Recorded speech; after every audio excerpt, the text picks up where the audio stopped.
On the night before Thanksgiving, 1971, a quiet man in a dark suit and sunglasses hijacked a Boeing 727 over the Pacific Northwest with a briefcase he said was a bomb.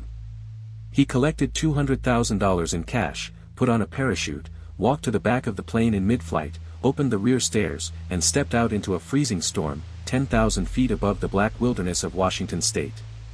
Then he was gone. Not gone as in, they caught him 3 weeks later in a motel.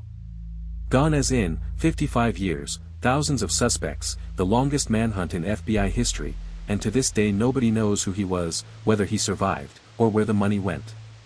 This is the only unsolved hijacking in the history of American commercial aviation, and almost every detail of it is stranger than the legend. This is the case of the man the world calls D.B. Cooper. November the 24th, 1971.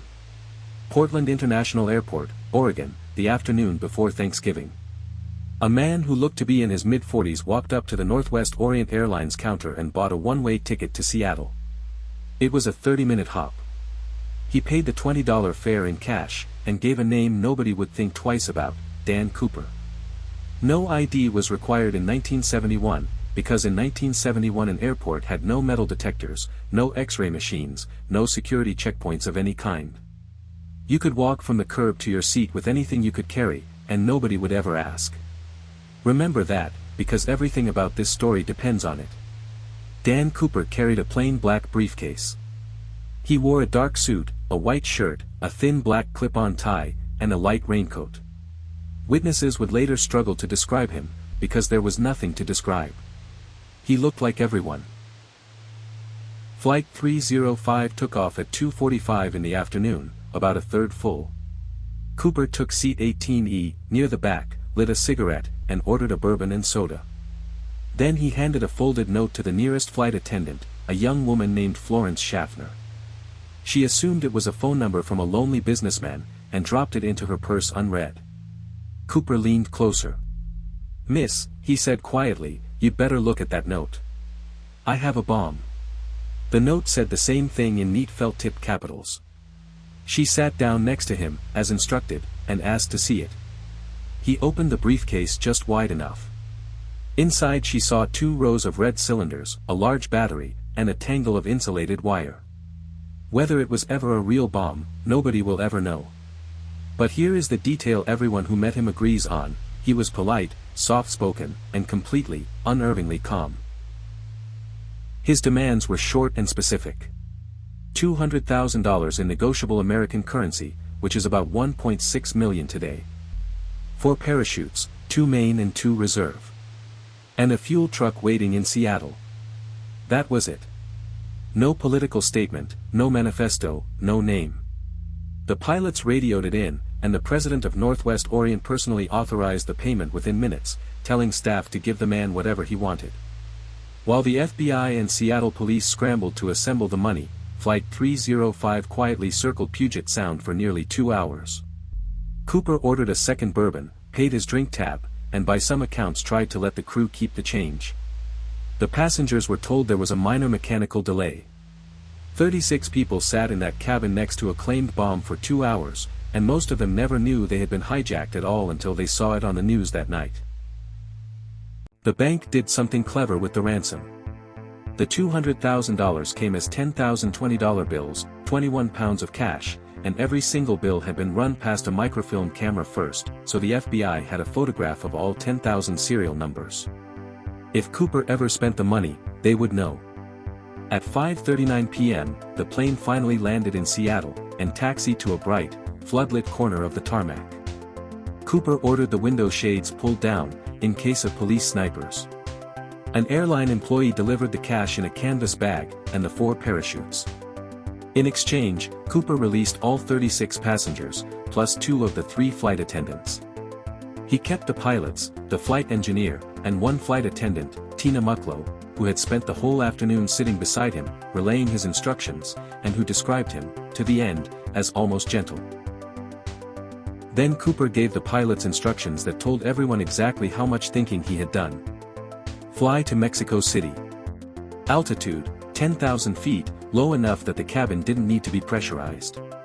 Speed, as slow as the plane could safely fly, flaps at 15 degrees, landing gear down. And the rear stairway, the 727's built-in staircase that folds down from under the tail, lowered for takeoff. The airline talked him out of that last one, so he agreed to lower it himself in flight. Now, think about the 4 parachutes. If he had asked for one, the authorities might have sabotaged it. By asking for 4, he implied he might force crew members to jump with him, which meant every parachute had to be real. That is hostage mathematics, and it worked. Except for one detail nobody planned, among the 4 chutes delivered, one reserve was a sewn-shut training dummy, handed over by mistake. Flight 305 took off again at 7:36 p.m., into darkness and driving rain. The crew locked themselves in the cockpit. The last thing Tina Mucklow saw, as she pulled the cockpit door shut, was Cooper standing in the aisle, tying the money bag to his body with cord cut from one of the spare parachutes. At 7:42, a warning light showed the rear stairs had been unlocked. And at 8:13 p.m., the crew felt it, a sudden bump in the cabin pressure, the tail of the aircraft flexing upward, as somewhere over the dark forests of southwest Washington, a man in a business suit and loafers stepped off the back of a jet, into a rainstorm, at 10,000 feet, in a wind chill somewhere around 70 degrees below zero, with 21 pounds of cash strapped to his chest. When the plane landed in Reno, the stairs were down, and the cabin was empty. The FBI called the case NORJAK, for Northwest hijacking, and it became one of the longest and most exhaustive manhunts in the Bureau's history. They had a sketch from the crew. They had his clip-on tie, left neatly on seat 18E. They had 8 cigarette butts, which were later lost. And they had a rough drop zone, calculated from flight data, centered near a town called Ariel, north of the Columbia River. Hundreds of soldiers walked those forests, in lines, for weeks, in freezing spring rain. Helicopters, patrol boats, even a submarine hired to scan the bottom of a lake. They checked over 800 serious suspects in the first 5 years alone. And they found nothing. No parachute. No body. No briefcase. No money. A man had jumped out of an airplane into 25 miles of forest, and the forest simply, silently, kept him. For 9 years, not one of the 10,000 photographed bills ever surfaced. Not in a bank, not in a store, not anywhere on Earth. Then, in February 1980, an 8-year-old boy named Brian Ingram was digging a fire pit on a sandy riverbank called Tennebar, on the Columbia River, when his hands hit paper. 3 bundles of decaying $20 bills, still in their rubber bands, $5,800 in all. The serial numbers matched the ransom. And instead of solving the case, it broke it wide open, because Tennebar is the wrong place.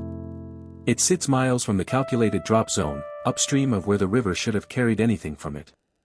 Had Cooper landed in the river and drowned? Had he buried the money there himself, years later? Had it washed down a tributary nobody modeled? Every theory explains some of it. No theory explains all of it.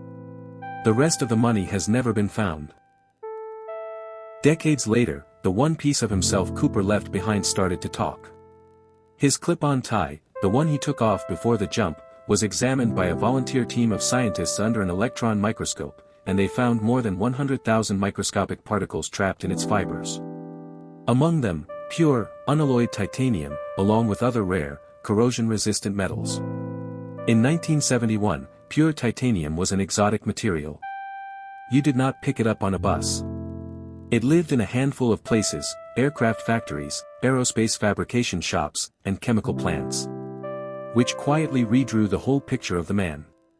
Not a desperate drifter, but plausibly an engineer or a manager who had walked factory floors where the metal of the space age was being cut, someone who knew airplanes, and knew exactly what a 727 with rear stairs could do. It narrowed the search from everyone, to thousands. It has never narrowed further. The suspect list became its own strange museum. There was Richard McCoy, who 5 months later hijacked another 727 for $500,000, jumped with a parachute, and was caught in days. Investigators have linked items from his family, including a parachute and a logbook, to the Cooper case in recent years, and his own children have said they believe it was him. There was Kenneth Christensen, a former paratrooper who worked for Northwest Orient. Dwayne Weber, who reportedly told his wife on his deathbed, "I'm Dan Cooper." And hundreds more. Deathbed confessions became almost a genre of their own. But here is the honest truth underneath all of it: not one suspect has ever been conclusively proven to be Cooper. Even the name is an accident. A reporter, chasing an early suspect who was quickly cleared, garbled Dan Cooper into D.B. Cooper, the wire services ran it, and the mistake became immortal. In 2016, after 45 years, the FBI formally closed the case, the only unsolved act of air piracy in American commercial aviation history. But Cooper changed your life, whether you know it or not. After a wave of copycat jumpers in 1972, Boeing 727s were fitted with a simple aerodynamic latch on the tail, which locks the rear stairs shut in flight. It is literally called the Cooper vane. And the security theater you now perform at every airport, the metal detectors, the X-ray bags, the ID checks, began rolling out across American airports in the years immediately after a man walked onto a jet with a bomb, or a briefcase full of wires, and nobody was allowed to ask. Meanwhile, the man himself became folklore: songs, films, festivals, an annual convention near the drop zone where researchers still argue about flight paths, and somewhere out there, 94% of the ransom, still missing. So, did he make it? The FBI's official guess was no. An experienced skydiver, they argued, would never jump at night, in a storm, in loafers and a raincoat, with a dummy reserve chute.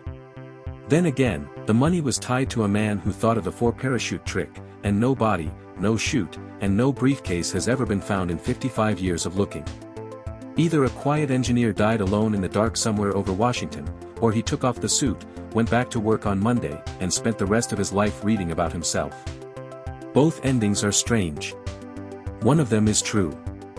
That is the story of D.B. Cooper, the man who stepped off a jet and out of history. If you like strange true stories told straight, with the uncertain parts left honest, subscribe. There's a new one here every single day.